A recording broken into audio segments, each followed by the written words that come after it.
quando leio esses textos, porque é realmente um anúncio bonito da obra de Cristo, que é uma obra de luz. Começando a primeira leitura do profeta Isaías, né? O povo que vivia na escuridão viu a luz, né? Os que viviam naquela região escura, não tinha saída, não tinha esperança antes de Jesus. Como nós devemos celebrar Jesus? Ele trouxe a esperança. O profeta disse para nós: fizeste crescer a alegria e aumentaste a felicidade. Realmente, antes de Jesus não havia solução. Não havia solução para a nossa reconciliação com o Pai. As portas da misericórdia estavam cerradas, porque nós estávamos caídos no mais profundo abismo da fraqueza, do pecado.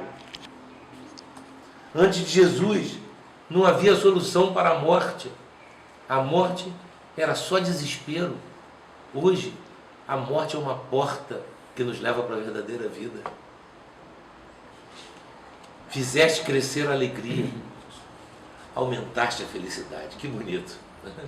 E é por isso que nós celebramos esse menino deitado na manjedoura, que já traz sobre os ombros, como diz o profeta, a marca da realeza, porque ele veio reinar sobre todas as obras de Deus. Ele veio para nos trazer o novo ideal, a nova criação, o novo homem. O homem segundo a estatura de Cristo, diz o apóstolo Paulo. Não mais o homem decaído com Adão, não mais o homem sem saída, não mais o homem condenado, mas o homem livre para o amor como Cristo. Ele veio trazer, ele reina sobre os corações que o aceitam, para nos impregnar desse amor e dessa esperança. Esse é o nosso Salvador, que nasce, e que nasce naquela humildade, né, como nós acabamos de ouvir. Eu confesso para vocês, a cada ano, na noite de Natal, para mim é uma coisa quase que impossível não ouvir esse texto de São Lucas, mas com muita emoção. Quando nos é relatado dessa maneira tão singela, né? O maior acontecimento da história da humanidade. Deus vindo ao homem. Deus servindo ao homem. Meu Deus. Será que a gente já parou para pensar isso? O que é isso? Deus servindo ao homem. Deus lavando os pés do homem. Deus se abaixando em seu grande amor e vindo até o homem. Alguns dias atrás eu encontrei em Niterói, estava em Niterói na casa de uns amigos, e encontrei um judeu. Tenho muito respeito pela religião judaica. É a religião de São José e de Nossa Senhora.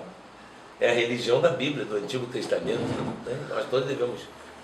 Na Terra Santa eu rezo nas sinagogas, rezo no Muro das Lamentações, muito à vontade, porque, na verdade, é uma só religião. Nós somos a continuação. Mas o judeu diz: não consigo aceitar, nem entender esse mistério, essa divindade de Yeshua. Yeshua é como eles chamam Jesus, né? É o nome de Jesus em hebraico, em aramaico, né? Esse mistério de Yeshua, não posso... Yeshua era filho de Miriam e de Yosef, usando os nomes hebraicos de São José e Maria. Era filho de Miriam e Yosef. De onde vem essa ideia cristã de que Yeshua é Deus feito homem? Isso é impossível, padre. Eu ouvi ele dizer isso com graça, né? É impossível que Yeshua seja Deus, porque é impossível que o Deus verdadeiro, o Deus de Israel, o Deus 3 vezes santo, o Deus onipresente, né? O Deus onipotente, o Deus que, quando o profeta Isaías viu no templo, naquela visão, até os querubins de 6 asas cobriam o rosto, com as asas cobriam o rosto para não ver Deus. Eles não se... Imaginem o que é. O profeta Isaías diz que entrou, viu o templo e teve uma visão de Deus. Ele viu Deus sentado num trono muito alto, e ali estavam 6 serafins, cada um com 3 asas, 3 pares de asas.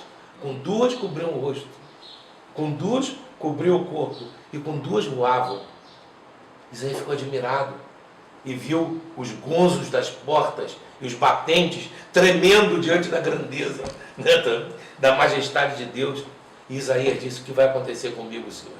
Se até os anjos mais perfeitos, que são os querubins, diante da tua perfeição sentem vergonha e cobrem o rosto, que cobrem os pés e voam para nem pisar, colocar os pés no mesmo pavimento onde tu pondes os vossos pés. Que será de mim, Senhor, disse Isaías, né? Que sou pecador. Né? E Deus disse, não, eu te purifico, vai, pregue meu nome. Pois bem, me disse o judeu, como é que eu posso entender que esse Deus tremendo da Bíblia, que humilhou o faraó do Egito diante de Moisés, né?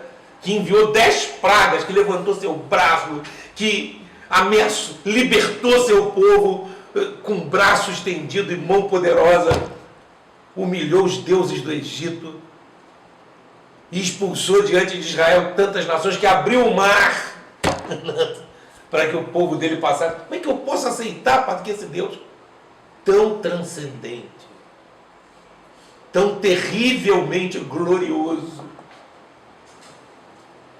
se faça homem no ventre de uma mulher? Não posso entender. Eu disse, porque você não conseguiu ainda entender que esse Deus infinitamente poderoso, e exatamente assim como você disse, o máximo de transcendência, mas ele também, ao mesmo tempo que ele é o máximo de perfeição, o máximo de glória, o máximo de majestade, ele também é o máximo do amor, e ele é até o próprio amor. Eles não entendem. No entanto, meus amigos, nós entendemos. Nós entendemos porque a fé em Jesus Cristo nos faz compreender esse amor que se inclina sobre todos nós. Todos os anos eu me emociono quando leio essa passagem singela, esse Deus tão poderoso que nasceu no presépio, né? Na humildade de uma estrebaria. E Maria o enrolou em faixa, disse São Lucas, e o reclinou na manjedoura. E aí a frase terrível, a única nota de dor da noite de Natal para mim, Padre João, não havia lugar para ele na hospedaria. É uma nota dolorosíssima, né? Esse Deus tremendo, cheio de santidade, e que se inclina tanto, não há lugar para ele. Não há lugar. É terrível, né? Então me lembro do Evangelho segundo São João, quando fala no verbo que é Jesus, estava a vida. E a vida era a luz dos homens. Não é o prólogo do evangelista João. Ele veio para o que era seu. Os seus não receberam. Entendeu? Uma luz brilhou na escuridão, mas os homens amaram mais as trevas do que a luz. Até hoje parece que não há lugar para ele. Esse garotinho terno na manjedoura incomoda tanto o mundo. Não há lugar para ele. Cada vez mais querem tirá-lo da nossa sociedade. Querem afastá-lo cada vez mais, como se ele fosse um incômodo. Vemos hoje as próprias leis que nos afastam sempre mais dele, que menosprezam os ensinamentos dele. Até os sinais que nos lembram hoje têm que ser retirados. Os crucifixos dos tribunais têm que ser tirados, dos hospitais, das escolas. Tudo tem que ser retirado. Até hoje não há lugar para Jesus. Não há lugar para Jesus em tantos lugares. Nem sequer para a lembrança de Jesus. Maria o enrolou nas faixas e o deitou na manjedoura. São Francisco de Assis, quando visitou a Terra Santa, ele foi à Gruta de Belém. E lá na Gruta de Belém ele teve uma ideia.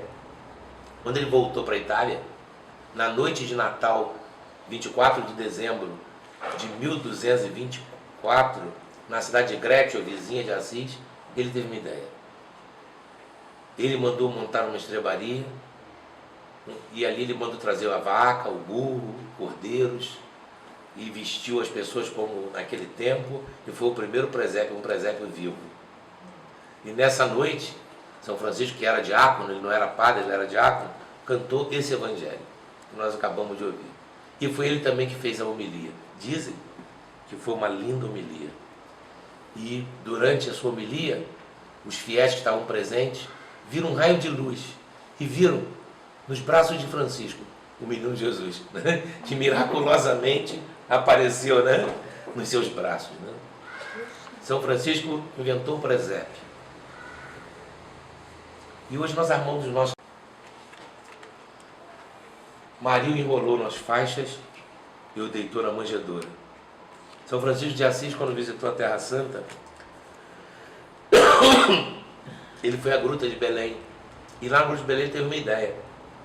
Quando ele voltou para a Itália, na noite de Natal, 24 de dezembro de 1224, na cidade de Grétio, vizinha de Assis, ele teve uma ideia. Ele mandou montar uma estrebaria, e ali ele mandou trazer a vaca, o burro, cordeiros, e vestiu as pessoas como naquele tempo, e foi o primeiro presépio, um presépio vivo. E nessa noite, São Francisco, que era diácono, ele não era padre, ele era diácono, cantou esse evangelho, que nós acabamos de ouvir. E foi ele também que fez a homilia. Dizem que foi uma linda homilia. E durante a sua homilia, os fiéis que estavam presentes viram um raio de luz e viram nos braços de Francisco o menino Jesus, né? Que miraculosamente apareceu, né? Nos seus braços, né? São Francisco inventou o presépio. E hoje nós armamos os nossos presépios, botamos ali o carneirinho, o boi, o burro. Mas provavelmente na noite, no presépio onde Jesus nasceu, não devia ter uma vaquinha e um burro, não. Era um presépio sim, mas uma mulher dando à luz, eles teriam tido esse cuidado de retirar os animais. No entanto, nós, por causa de São Francisco, colocamos até hoje a vaquinha e o burrinho no presépio. Sabem por quê? Sabem por que se coloca? Por causa do profeta Isaías. São Francisco, que teve essa ideia, por causa de um texto do profeta Isaías, falando sobre a vinda de Jesus. Um texto que a gente quase não conhece. Mas ele diz assim: o burro conhece o seu dono, e o boi a manjedoura do seu senhor. Mas meu povo não me conhece, nem me ama, nem me segue. Não. É aquela queixa doída de Deus, né? Até o burro sabe quem é o dono dele, quem manda nele, a quem ele deve obedecer e servir. O boi conhece a manjedoura do dono que o alimenta. E muitos homens não conhecem seu Deus. Esse menino sobre a manjedoura é nosso Deus. E Deus nos dá. Nos dá para que nós o amemos. Foi isso que o profeta disse na leitura que acabamos de ouvir. É um texto muito lindo. Diz assim, lá no outro lado, lá em cima está escrito aqui: nasceu para nós um menino, um filho nos foi dado. Olha só, gente, nasceu para nós um menino, o filho nos foi dado. Sabe o que eu vejo nesse texto? Um sinal extraordinário do modo como Deus quer que nós amemos Jesus Cristo.